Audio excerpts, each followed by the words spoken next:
Assalamualaikum warahmatullahi wabarakatuh. Alhamdulillahirabbil alamin. Assalatu wassalamu ala asrofil anbiya'i wal mursalin wa ala alihi washabihi ajmain. Puji syukur kita ucapkan kepada Allah Subhanahu wa taala. Hari ini kita masih tetap diberikan rahmat dan nikmat. Di antaranya ialah nikmat kesehatan, sehingga sampai hari ini kita dapat beraktivitas kembali sebagaimana biasanya, khususnya dalam kegiatan belajar dan mengajar. Baik, dalam kesempatan ini kami berdua sebagai guru PKN kalian, terutama kalau Bapak guru PKN di kelas 8 unggulan dan 8 plus. Kemudian ada Pak Ade Cepi Andrean sebagai guru di 8 reguler. Nah, namun karena materi kita sama, berdasarkan kurikulum yang sama, jadi nanti yang nyampaikan ke kelas 8 ini di bab kedua mengenai menumbuhkan kesadaran terhadap Undang-Undang Dasar Negara Indonesia tahun 1945 yang akan langsung disampaikan oleh Pak DCP. Untuk itu, silakan simak dengan baik dan ikuti pelajaran ini, oke?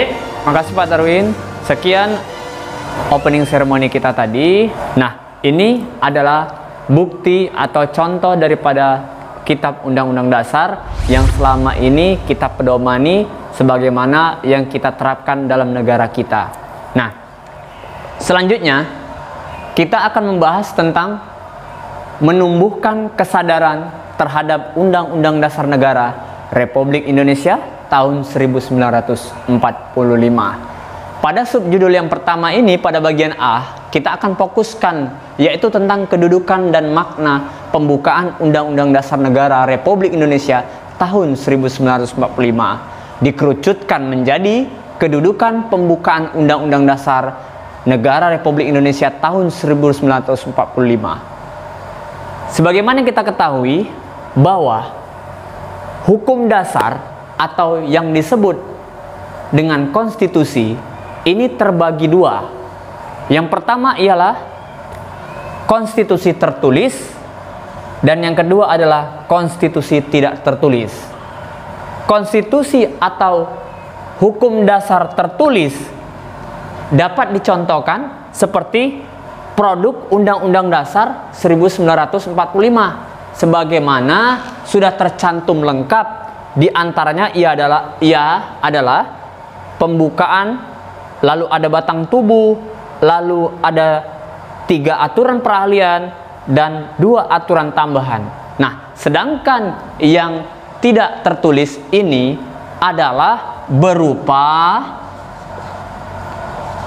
konvensi.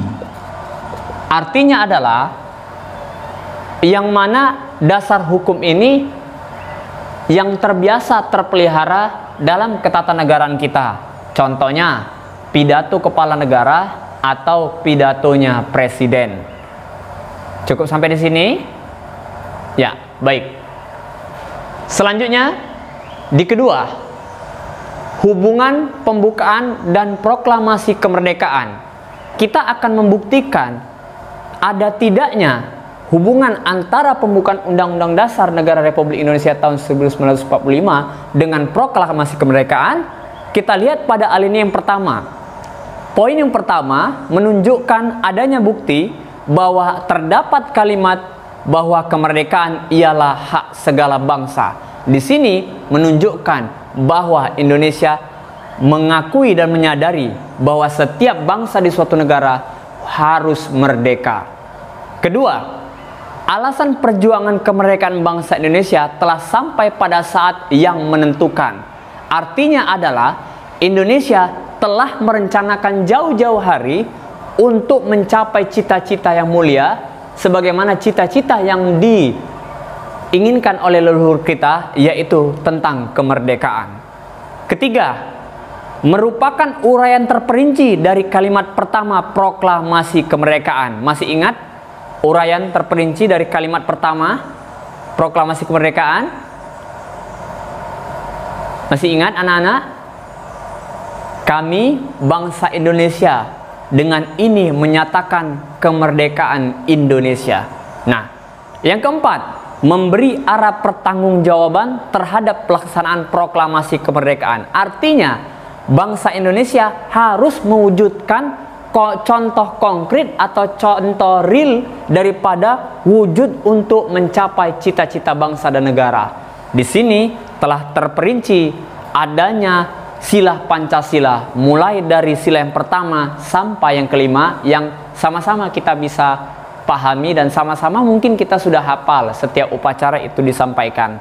Nah, sekianlah dari pemaparan dari Bapak, mudah-mudahan dapat dipahami. Wassalamualaikum warahmatullahi wabarakatuh.